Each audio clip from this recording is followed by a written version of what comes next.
Hello everyone, Bible की कहानी में आज हम जानेंगे दानियल के बारे में। चलिए आगे बढ़ते हैं और जानते हैं दानियल और उसके दोस्तों के बारे में विस्तार से। यहूदा के राजा यहोयाकीम के राज्य के तीसरे वर्ष में बाबुल के राजा नबूकदनेस्सर ने यरूशलेम पर आक्रमण करके उसको हरा दिया। तब उस राजा ने अपने खोजों के प्रधान को आज्ञा दी, इस्राएली राजपुत्रों और प्रतिष्ठित पुरुषों में से ऐसे कई जवानों को ला जो निर्दोष, सुंदर और सब प्रकार की बुद्धि में प्रवीण और ज्ञान में निपुण और विद्वान और राजमंदिर में हाजिर रहने के योग्य हों, और उन्हें कसदियों के शास्त्र और भाषा की शिक्षा दे। उनमें यहूदा की संतान से चुने हुए दानियेल, हनन्याह, मीशाएल और अजर्याह नाम के 4 यहूदी थे। अपने राज्य के दूसरे वर्ष में राजा नबूकदनेस्सर ने आज्ञा दी, मैंने एक स्वप्न देखा है और मेरा मन व्याकुल है। यदि तुम फल समेत स्वप्न को न बताओगे तो तुम टुकड़े टुकड़े किए जाओगे और तुम्हारे घर फुंकवा दिए जाएंगे। तब कसदियों ने राजा से कहा, पृथ्वी भर में ऐसा कोई मनुष्य नहीं जो राजा के मन की बात बता सके, और देवताओं को छोड़कर कोई दूसरा नहीं जो राजा को यह बता सके। इस पर राजा ने झुंझलाकर और क्रोधित होकर बाबुल के सब पंडितों के नाश करने की आज्ञा दे दी, और दानियल ने भीतर जाकर राजा से विनती की कि उसके लिए कोई समय ठहराया जाए तो वह महाराज को स्वप्न का फल बता देगा। तब दानियल ने अपने घर जाकर अपने संगी हनन्याह, मीशाएल और अजर्याह को यह हाल बताकर कहा, इस भेद के विषय में स्वर्ग के परमेश्वर की दया के लिए यह कहकर प्रार्थना करो कि बाबुल के पंडितों के नाश न किए जाएं। तब वह भेद दानियल को रात के समय दर्शन के द्वारा प्रकट किया गया। सो दानियल ने स्वर्ग के परमेश्वर का यह कहकर धन्यवाद किया, परमेश्वर का नाम युगानुयुग धन्य है, क्योंकि बुद्धि और पराक्रम उसी के हैं। उसके बाद दानियल ने राजा को उसके सपने और फल के बारे में विस्तार से बता दिया। तब राजा ने दानियल का पद बड़ा किया और उसको बहुत से बड़े बड़े दान दिए, और यह आज्ञा दी कि वह बाबुल के सारे प्रांत पर हाकिम और बाबुल के सब पंडितों पर मुख्य प्रधान बने। एक दिन राजा ने सोने की एक मूरत बनवाई और उसने उसको बाबुल के मैदान में खड़ा कराया और कहा, जो कोई सोने की मूरत को दंडवत न करेगा वह उसी घड़ी धधकते हुए भट्ठे के बीच में डाल दिया जाएगा। एक कसदी पुरुष राजा के पास गए और कहा, हनन्याह, मीशाएल और अजर्याह नाम कुछ यहूदी पुरुष हैं जिन्हें तूने बाबुल के प्रांत के कार्य के ऊपर नियुक्त किया है।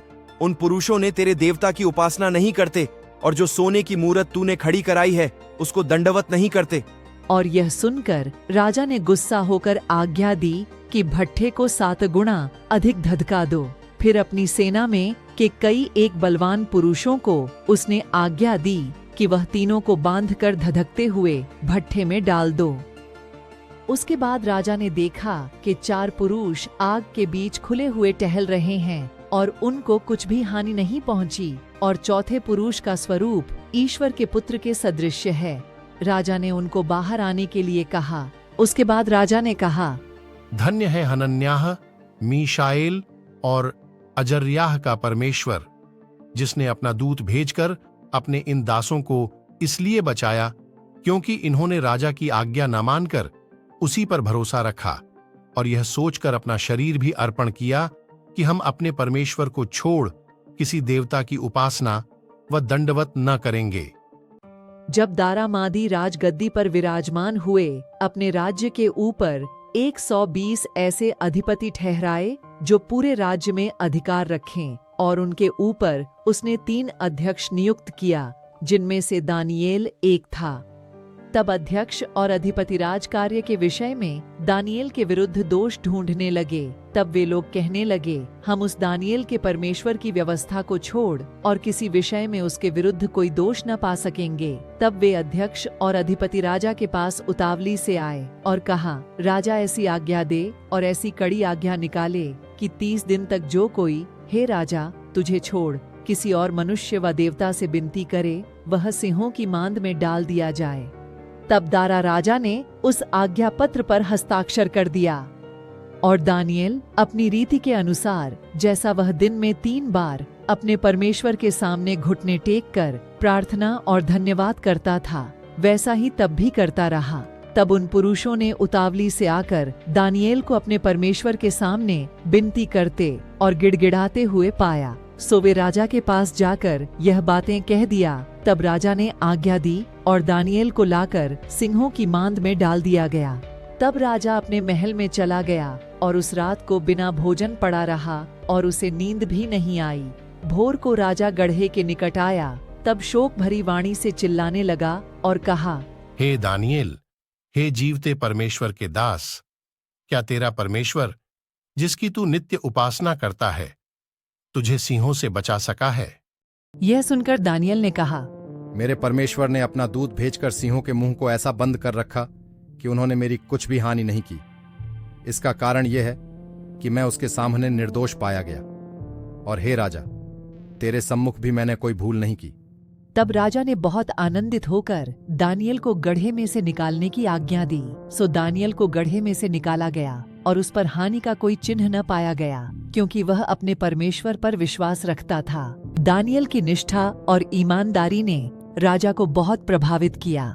उसकी विशेषता थी कि वह अपने ईश्वर पर विश्वास करता था और हमेशा उसके अधीन रहता था।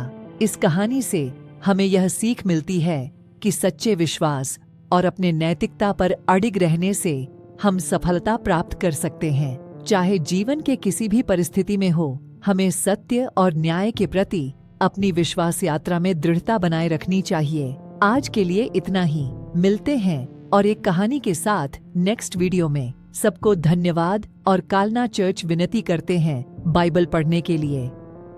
Thanks for watching. Please like, share, and don't forget to subscribe.